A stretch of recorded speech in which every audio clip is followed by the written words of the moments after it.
This is Group CE15 design of CTI Test Track Building Site B in Mansfield, Connecticut. Our group consists of Owen Spengler, Maxwell August, Max St. Amand, and John Donnelly. Our sponsor is Dr. Eric Jackson, and our faculty advisor is Dr. Manish Roy. Every year, 3,000 people are killed and 425,000 people are injured by a distracted driver, like me.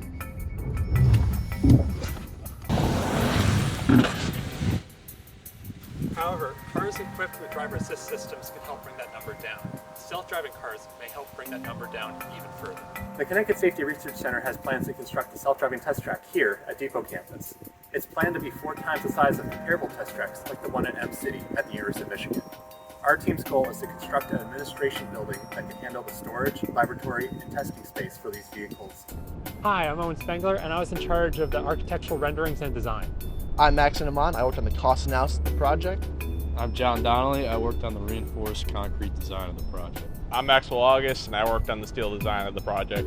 We were tasked with designing a facility that can accommodate 75 to 100 people while operating under a budget of $5 million. There will be approximately 5 companies working inside the building, and each of them will be working inside a private space to protect their sensitive information.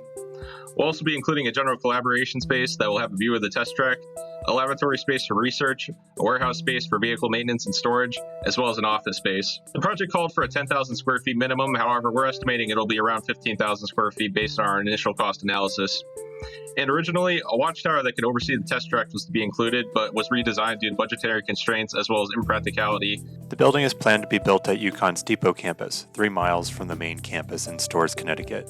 Our site, Site B, is on the northeast side of Depot campus, near Wallace Hall, Knight Hospital, and Mabel A. Matthews Hall, all of which are abandoned buildings. In the end, because of historical, regulatory, and cost concerns, the building was chosen to be located off of Ahern Lane in the wooded area. However, this location has a 10-foot elevation difference from the road to the building foundation, causing our group to choose a hillside design. While there are wetlands in the area as depicted in this map, the building footprint will not affect them. In addition, drainage can be easily rerouted around the building. The designs developed for the project included Alternative A, which was the final design, Alternative B, which is a larger version of Alternative A, and Alternative C, which split Alternative A's building into 2 different buildings. Alternative A was selected based on client needs and cost analysis. The final design is a 2-story hillside structure with the 2nd floor ground level with the parking lot and the 1st floor ground level with the test track. The 2nd floor is designed to give employers the flexibility in how they work. They can either choose between the large collaboration space that looks out into the track, or they can use their assigned private office space for proprietary information. In addition, there is a large conference room, admin offices, reception area, IT closet, and kitchenette. Moving down to the 1st floor, the building contains 9 car bays that are easily accessible from the workshop space via rolling doors. Equipment and parts can be directly brought in to improve workflow.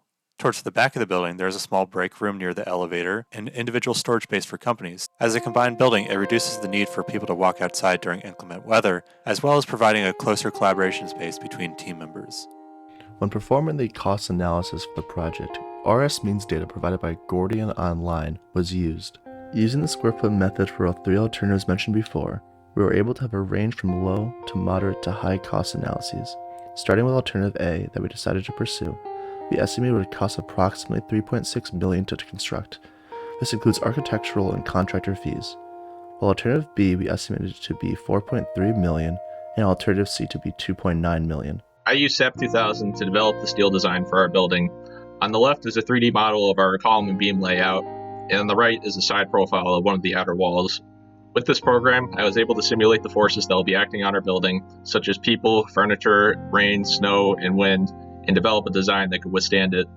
The reinforced concrete design was done using Structure Point. To the right, we can see a deformation diagram of the proposed foundation design, which is a 12-inch thick pad using 15 concrete pile supports down to the bedrock. 3 of the foundation walls and the retaining wall were designed with reinforced concrete. To the upper right, we can see the foundation wall, which is a 7.5-inch thick by 10-foot high wall. The bottom left shows the retaining wall, which tapers from 1 foot down to 2 foot to resist the lateral forces of the soil. The construction schedule was designed using Microsoft Project. The total time for the construction will take about 6 months start to finish. The milestones for the project are the design and construction documents, the permit allocation, the construction phase itself, and the closeout phase of the building. For future implementation, professional survey should be done since there is no geotechnical report to support our foundation findings.